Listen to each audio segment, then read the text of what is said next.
Welcome to మీ Aaradhya's kitchen. ఈరోజు మనం చేయబోయే రెసిపీ టమాటా పచ్చడిని ఎండబెట్టి 1 సంవత్సరం పాటు ఎలా నిల్వ ఉంచుకోవాలో ఈరోజు ఆ పచ్చడి చూపించాలని అనుకుంటున్నాను.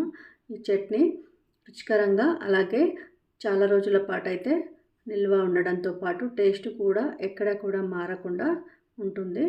ఇంకెందుకు ఆలస్యం, మరి దీన్ని ప్రిపేర్ చేయడానికి ముందుగా మనం 1 కేజీ టమాటాలను అయితే తీసుకున్నాను. వాటికి పైన ఉన్న తొక్కలు అలాగే తీసేసి వాటిని ఒక్కసారి వాటర్లో శుభ్రంగా కడుక్కోవాలి. ఇలా కడుక్కున్న టమాటాలను బయటికి తీసి ఫ్యాన్ గాలి కింద కానీ లేదంటే ఒక టవల్తో కానీ బాగా తుడుచుకొని తడి లేకుండా చూసుకోవాలి. తడి ఆరిపోయిన తర్వాత మనం ఒక టమాటాకు 4 ముక్కలుగా పొడుగ్గా కట్ చేసుకొని, అలాగే 1 కేజీ టమాటాకు 150 గ్రాముల సాల్ట్, రాళ్ళ ఉప్పు అయితే వేసాను. ఇది కరెక్ట్ కొలతగా ఉంటుంది. అలాగే కొంచెం పసుపు కూడా యాడ్ చేసి బాగా కలుపుకొని మనం ఊరపెట్టుకోవాలి. ఎక్కడ తడి లేకుండా కంటైనర్లో అయితే ఊరపెట్టుకోవాలి. చూడండి, వీడియోలో చూపించిన విధంగా 3 డేస్ అయితే ఈ టమాటాలను ఊరపెట్టాను. ఒక్కసారి వీటిని బాగా ఊరిన తర్వాత మనం టమాటాలలో ఎక్కడ కూడా జ్యూస్ లేకుండా గట్టిగా పిండుకొని మనం పక్కకి అయితే తీసుకోవాలి. ఎంత గట్టిగా పిండితే మనకు ముక్కలు అనేవి అంత మంచిగా ఎండిపోతాయి. ఇప్పుడు మనం మొత్తం పిండేసాక టమాటా జ్యూస్ అయితే ఉంటుంది కదా, 1 కేజీ టమాటాకు 200 గ్రాముల చింతపండుని అయితే యాడ్ చేశాను. ఈ చింతపండు, ఈ టమాటా జ్యూస్ని బాగా ఒకసారి కలుపుకొని వీటిని కూడా ఎండలో పెట్టుకుందాము.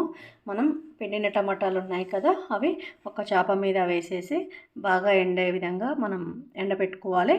ఒక రోజు ఎండలేదు, 2 రోజులైతే ఎండపెట్టాలి. ఎప్పుడైతే కొంచెం ఈ టమాటా ముక్కలు కొంచెం క్రిస్పీగా వచ్చేంత వరకు కూడా మనం ఎండలో ఎండపెట్టుకోవాలి. వీడియో చూపించిన విధంగా 2 డేస్ అయితే ఎండపెట్టుకున్నాను. ఇప్పుడు మనం ఈ టమాటా చింతపండు మిశ్రమంను ఒక్కసారి మనం చింతపండుని సపరేట్ చేసుకొని టమాటా జ్యూస్ నుంచి సపరేట్ చేసి ఒక్కసారి మిక్సీ చేసుకొని చింతపండుని అయితే ఒక జ్యూస్ లాగా పట్టేసుకుందాము మిక్సీలో. అలా పక్కన పెట్టేసేద్దాము. మిగిలింది టమాటా జ్యూస్ ఉంది కదా, అందులోకి మనం 1 కేజీ టమాటా తీసుకున్నాం కాబట్టి కారం అయితే 200 గ్రాములు అయితే కారం పడుతుంది. అలాగే మనం మిక్సీ చేసుకున్న చింతపండు రసం కూడా మనం యాడ్ చేసుకోవాలి. ఇవి యాడ్ చేసుకున్నాక బాగా కారం అలాగే చింతపండు జ్యూసు కలిసే విధంగా ఒక 5 to 6 మినిట్స్ అయితే బాగా కలుపుకోవాలి.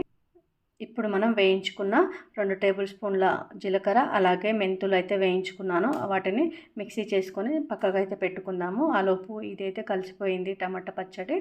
మనం ఇంతకుముందు టమాటా ఎండినాయి కదా, అవి 75% అయితే ఈ పచ్చడిలో వేసి 20% అయితే నేను ఒక మిక్సీలో వేసుకొని చిన్న ముద్దలాగా చేశాను.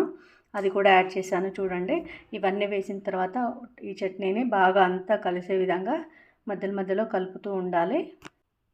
ఇదంతా బాగా కలిసాక మనం జీలకర్ర అలాగే మెంతుల పేస్ట్ అయితే యాడ్ చేసుకున్నాను. ఇది వేసిన తర్వాత ఒకసారి బాగా కలుపుకోవాలి.